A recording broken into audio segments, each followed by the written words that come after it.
Congress party में एक मुश्किल है। दो तरीके के घोड़े होते हैं। एक रेस का घोड़ा होता है, दूसरा शादी का घोड़ा होता है।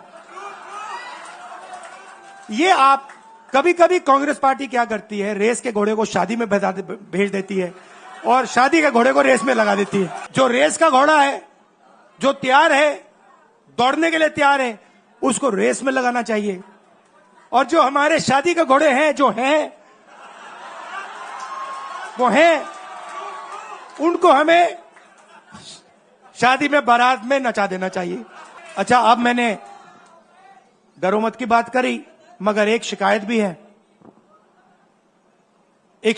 ये भी नहीं है कि कांग्रेस पार्टी गुजरात में कमियां नहीं है, ये कहना पड़ेगा। कमी क्या है?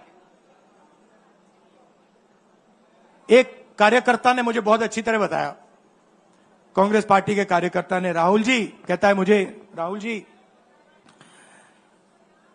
ये कांग्रेस पार्टी में एक मुश्किल है। दो तरीके के घोड़े होते हैं। एक रेस का घोड़ा होता है, दूसरा शादी का घोड़ा होता है।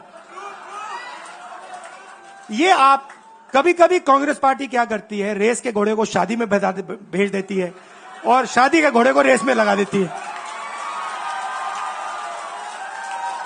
तो उसने कहा ये आप बंद करा दीजिए, रेस के घोड़े को आप रेस दौड़ाइए और शादी के घोड़े को आप शादी में भेजिए। तो ये हमें गुजरात में करना है। जो रेस का घोड़ा है, जो तैयार है, दौड़ने के लिए तैयार है, उसको रेस में लगाना चाहिए। और जो हमारे शादी के घोड़े हैं, वो हैं, उनको हमें शादी में बारात में नचा देना चाहिए।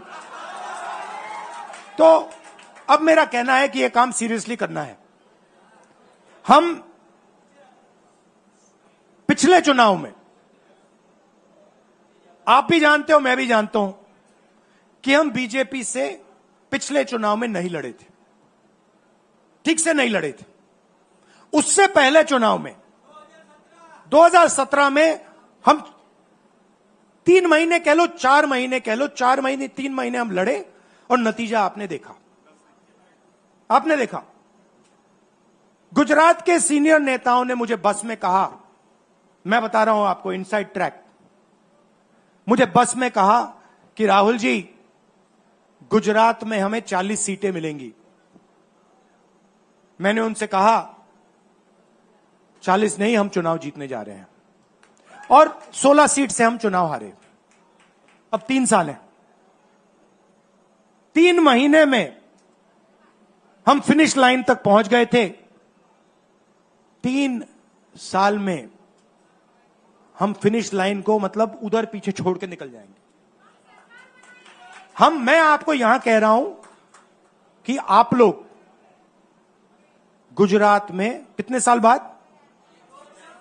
30 साल हो गए, 30 साल हो गए। मैं आपको बता रहा हूं, मानो ना मानो, आप में से 50% अभी मान रहे हैं और 50% कह रहे हैं नहीं भैया नहीं होगा। जो 50% मान रहे हैं, मैं आपसे बात कर रहा हूं।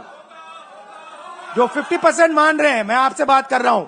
आप लड़ जाओ और ये बाकी 50% बैठे हैं, उनकी माइंड बदल दो, नैया पार हो जाएगी, सरकार बन जाएगी। और मैं आपसे कहना चाहता हूं कि एआईसीसी की टीम, राहुल गांधी, मेरी बहन, सारे के सारे सीनियर लीडर आपके साथ यहां खड़े होंगे, आपके साथ मिलकर इनकी सरकार को तोड़ेंगे। आपने बहुत सहा है, बहुत लाठियां खाई हैं, बहुत अपमान हुआ है आपका, गालियां खाई हैं आपने। अब बहुत हो गया, अब इनको हमें सबक सिखाना है और हम इनको हराने जा रहे हैं। और नफरत से नहीं, मोहब्बत से आप देखना, मोहब्बत से हम इनको हराएंगे। कैसे? क्योंकि नरेंद्र मोदी जी का जो विजन था, वो गुब्बारा जो था वो फट गया है, फटाक से वो फट गया है। आप सोचिए, पार्लियामेंट हाउस में नरेंद्र मोदी वहां बैठे, मैं यहां, और मैंने प्रधानमंत्री जी से उनके सामने कहा कि नरेंद्र मोदी जी, आप एक व्यक्ति भी नहीं कह सकता हूं, पता नहीं आप क्या हैं, क्योंकि आपने ही कहा कि मैं नॉन बायोलॉजिकल हूं, मैं बायोलॉजिकल नहीं हूं, और मेरा सीधा डायरेक्ट कनेक्शन है ईश्वर से। अरे भैया, आपका डायरेक्ट कनेक्शन है ईश्वर से, तो अयोध्या कैसे हार गए?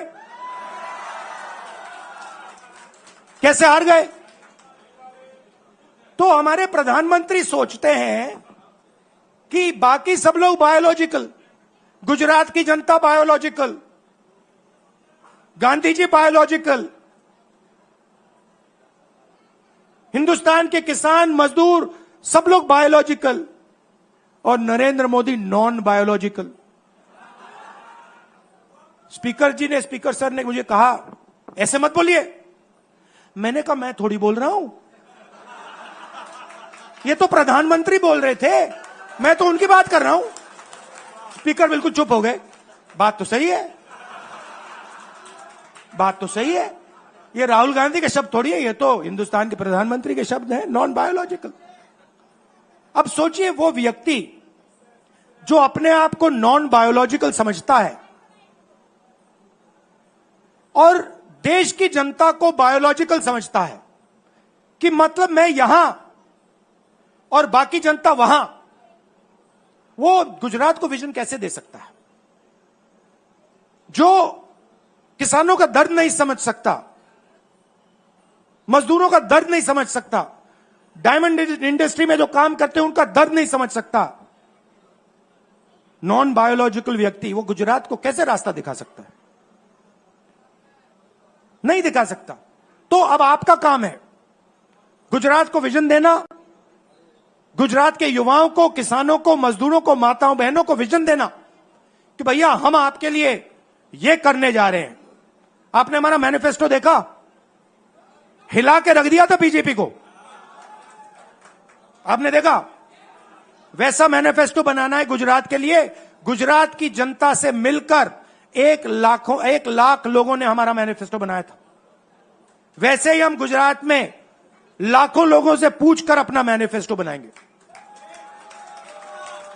गुजरात को विजन देंगे, और फिर चुनाव पूरा दम लगा के लड़ेंगे, और यहां इनकी जो सरकार है उसको तोड़ के हटप्परे कर देंगे। आप सबका दिल से धन्यवाद। आखिरी बात मैं कहना चाहता हूं, यहां जगन्नाथ यात्रा हो रही है, आप सबको, और जो यात्रा में भाग लेंगे, आप सबको शुभकामनाएं देना चाहता हूं, और दिल से प्यार देना चाहता हूं। आप सबका दिल से धन्यवाद। नमस्कार, जय हिंद। अभय मुद्रा, डरो